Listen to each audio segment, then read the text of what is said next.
All right, let's play a quick game. I'm going to give you two stat lines from the 2024 season, and I want you to guess which quarterback is which. On quarterback A, 4,052 yards, 29 touchdowns, 12 interceptions, and a QBR of 80, which is good for 10th in the country.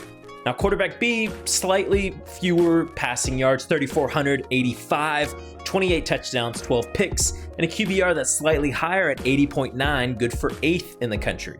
So out of these two, which one is being called the best quarterback in the nation, or one of them, heading into 2025, and which one is being labeled as overrated and coming off of a disappointing year? Pause the video, let me know in the comments, who do you think? All right, you think you got it? Time's up. Quarterback A is Garrett Nussmeier at LSU, and quarterback B is Carson Beck at Georgia, now Miami. Here's what blows my mind about this. These stat lines are almost carbon copies. Same interception totals, one touchdown apart, and the QBR is nearly identical, but Beck's is actually slightly higher. And yet you wouldn't know it if you just listened to the hype and all the criticism. For Nussmeier, 2024 was painted as a breakout. Look at what he can do. He's the next big thing.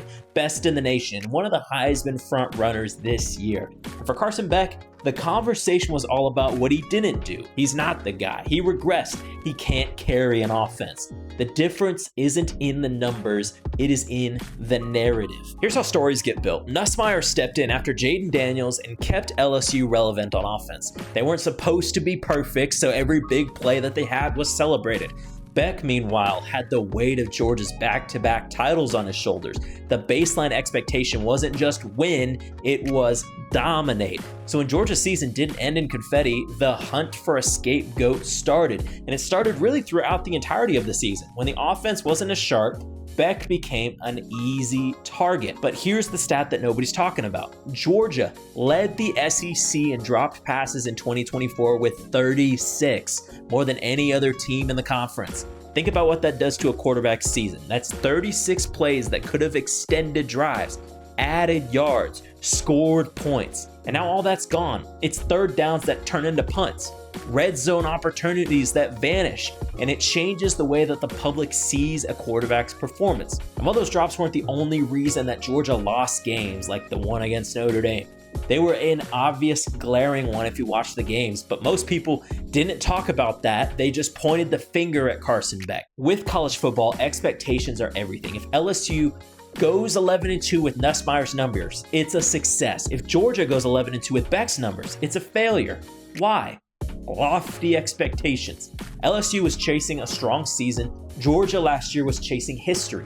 When you start at the top, any step down feels like you're falling off of a cliff, even if the numbers are still elite. So we got to frame this a little differently going into 2025. When you turn on the film, Beck still has the traits of an elite quarterback, and he was dubbed as one of the top ones in the class. Pocket poise, accuracy, the ability to push the ball downfield, and yes, plenty of throws that hit receivers in the hands but ended up as incompletions. Nussmeier's film shows his arm talent. He's aggressive, he has playmaking ability, but he also makes mistakes just like Carson Beck. The biggest difference, one had his mistakes glossed over by narrative and the other had his magnified. Now here's where it gets fun. Beck enters 2025 with a chip on his shoulder and presumably more reliable receivers, honestly. If Georgia, or Miami now, can clean up those drops, his production could spike without him even having to change a thing. Nussmeier, he now has to meet sky-high expectations as one of the Heisman frontrunners, being the guy that everybody loves. It's fun until you have your first bad game. Then the same media that propped you up, the same fan base that loved you, is going to be the same one that questions you. This whole quarterback A versus quarterback B exercise, all it's meant to do is prove a point. Stats don't live in a vacuum. Context, expectations, narrative, they all shape how we view players, and sometimes the difference between elite and overrated is just the story that people tell. In 2025, Carson Beck has the chance to flip that story, and I think he can.